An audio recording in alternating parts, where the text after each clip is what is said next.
നമുക്ക് മത്തി ഫ്രൈ ഉണ്ടാക്കാം. ഞാനിപ്പോൾ ഒരു 6-7 മത്തി എടുത്തിട്ടുണ്ട്. ഇതിലേക്ക് 1 സ്പൂൺ മുളക് പൊടി, 1 സ്പൂൺ കുരുമുളക് പൊടി, ആവശ്യത്തിന് ഉപ്പ്, ഒരു നുള്ളു മഞ്ഞൾപ്പൊടി ഇത്ര ഇട്ടിട്ട് നന്നായിട്ടൊന്ന് മിക്സാക്കി വെച്ചിട്ടുണ്ട്.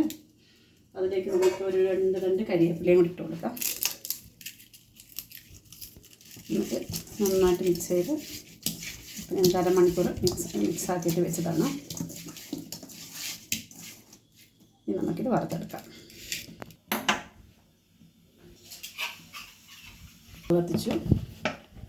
സ്റ്റൗ കത്തിച്ചു തവയിലേക്ക് നമുക്ക് വെളിച്ചെണ്ണ ഒഴിച്ചു കൊടുക്കാം.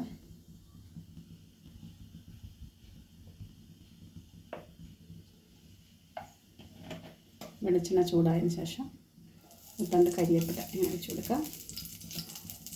പിന്നെ നമുക്ക് നമ്മുടെ മത്തി ഇങ്ങനെ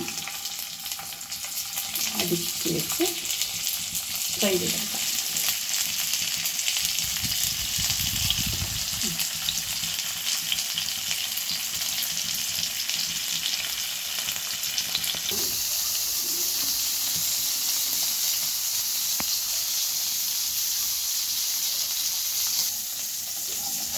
അപ്പോൾ നമ്മൾ ഒരു 5 മിനിറ്റായി, നമുക്കിത് തിരിച്ചിടാം.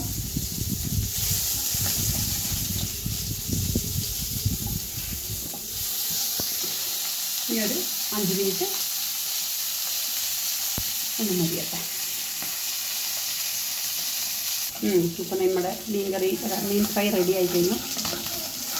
നമ്മുടെ മീൻ ഫ്രൈ റെഡി.